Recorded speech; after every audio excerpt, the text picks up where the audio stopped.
Good morning, dear students, and welcome to all of you. In last video, we discussed about concept of consumer behavior and types of consumer behavior. And today, we are going to study talk about factor affecting consumer behavior. आज हम सभी detail में discussion कर रहे हैं consumer behaviour के जो buying process है, मीनिंग हम कंज्यूमर को प्रभावित करना चाहते हैं तो वो कौन कौन से फैक्टर्स हैं जो कंज्यूमर की बाइंग को प्रभावित करते हैं, इस पर हम डिस्कशन करेंगे, इस पर हम डिटेल में बात करेंगे। कंज्यूमर आज की अर्थव्यवस्था का आधार है। जैसे धन मनुष्य के लिए आवश्यक है, उसी प्रकार उस धन का सदुपयोग करने का काम, सही यूटिलाइजेशन करने का काम एक कंज्यूमर का है। वही किंग मेकर है, वही नीतियों को बनाने में मदद करता है। उसका व्यवहार, उसकी सोच, उसका कॉन्सेप्ट देश के अंदर परिवर्तन लाने की क्या रखता है, एक इच्छा रखता है। तो हम आज पॉइंट वाइज डिस्कशन करेंगे। फर्स्ट पॉइंट, कौन कौन से फैक्टर्स अफेक्टिंग करते हैं, उसमें हम फर्स्ट पॉइंट है पर्सनल फैक्टर्स। पर्सनल फैक्टर कहीं ना कहीं हम सभी का जो व्यक्तिगत स्वभाव है, हमारे जो व्यक्तिगत जीवन है, ये भी कम से कम कंज्यूमर की बाइंग को सीधा सीधा प्रभावित करता है। हमारे व्यक्तिगत स्वभाव, व्यक्तिगत रुचि, व्यक्तिगत जीवन, जिसमें सबसे पहला पॉइंट एज।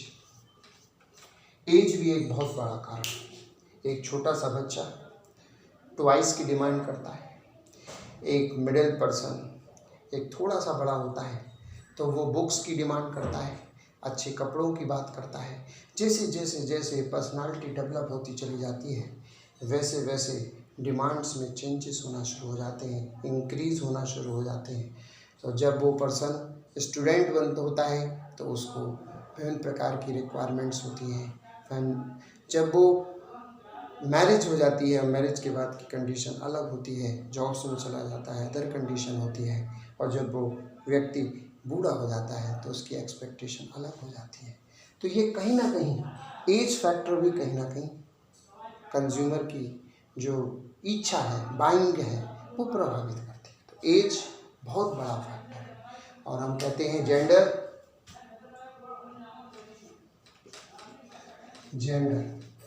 कहीं ना कहीं मेल और फीमेल कहीं ना कहीं प्रभावित करता है। जैसे टोटल पॉपुलेशन का अगर हम फीमेल्स की बात करें तो फीमेल की रिक्वायरमेंट्स अलग है, फीमेल की अपनी अपनी कंडीशंस अलग है। फीमेल जब मार्केट में जाती है तो वो गुड्स को लेने में किस तरीके से वो फाइनल डिसीजन पे पहुंचती है, सबसे इम्पोर्टेंट बात है। कंज्यूमर जब कोई कस्टमर घर से निकलता है तो सोच कुछ और हो सकती है, और जब वो ऑन द स्पॉट प्रोडक्ट को ले रहा होता है तब उसकी सोच कुछ और हो सकती है। तो कहीं ना कहीं ये भी एक बहुत बड़ा कारण, जैसा आज एग्जाम्पल के रूप में देखते हैं, अधिकतर शॉपिंग का एक मेन पर्पस फीमेल्स का बहुत बड़ा योगदान रहता है शॉपिंग्स में, जिसमें मेल उनकी केवल एक सपोर्टिंग करता है। तो मेल्स की डिमांड्स और फीमेल की डिमांड्स अलग अलग होती हैं, काफ़ी हद तक अलग होती हैं। तो फीमेल्स की डिमांड के बेस पर मार्केट को डेवलप होना पड़ता है, मेल की डिमांड के आधार पर बहुत ज़्यादा डेवलप करना पड़ता है। इस पर कई रिसर्च हुए हैं और निकल के फाइनल डिसीजन के रूप में आता है बहुत सारे डिसीजंस फीमेल्स ही लेती हैं घर के, चाहे डोमेस्टिक प्रोडक्ट से रिलेटेड घरेलू सामान हो, चाहे मार्केट में जाकर कोई चीज़ों को परचेज करना हो। इसीलिए जेंडर का भी एक बहुत बड़ा अफेक्ट पड़ता है। एजुकेशन ये तो एक बहुत बड़ा कारण है। शिक्षा का स्तर जैसे जैसे बढ़ने लगता है एजुकेशन स्टेटस जैसे जैसे स्ट्रांग होने लगता है, उसका सीधा प्रभाव कस्टमर की डिमांड पे तो सीधा सीधा पड़ता है। लगभग 60% लोग गांव में रहते हैं, और जो लोग गांव में रहते हैं, ऐसा नहीं है कि इलिटरेट है, गलत, पढ़े लिखे भी हैं, लेकिन उनका अपना एक लाइफ स्टाइल है, उनका अपना एक जीवन है, उसके अनुसार वो डिमांड करते हैं। उन अपनी शिक्षा के आधार पर वो अपना डिमांड करते हैं, मतलब उनके ज्ञान में जैसे जैसे वृद्धि होती जाती है, अच्छे और गलत का ज्ञान होता जाता है, वैसे वैसे वो डिमांड करते हैं।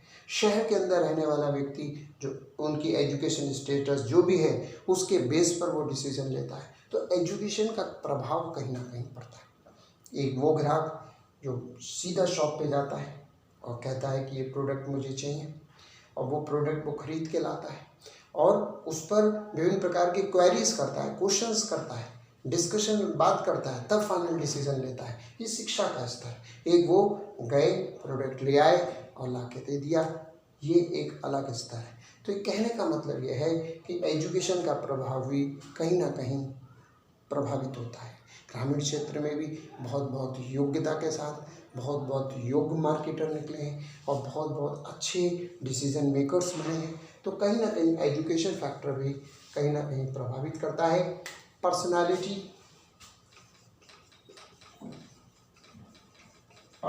का भी एक असर पड़ता है।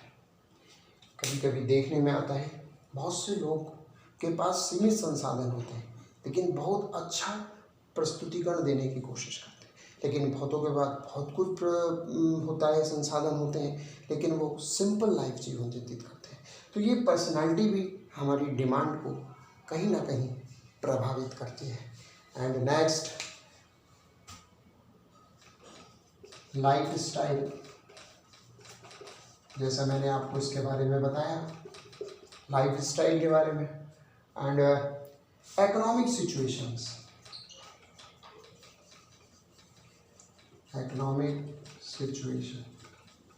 ये भी एक बहुत बड़ा कारण। जितनी इनकम होगी उसके आधार पर डिमांड होगी। ये तो एक अर्थशास्त्र का नियम है, हमारी अर्थव्यवस्था का एक महत्वपूर्ण स्तंभ है।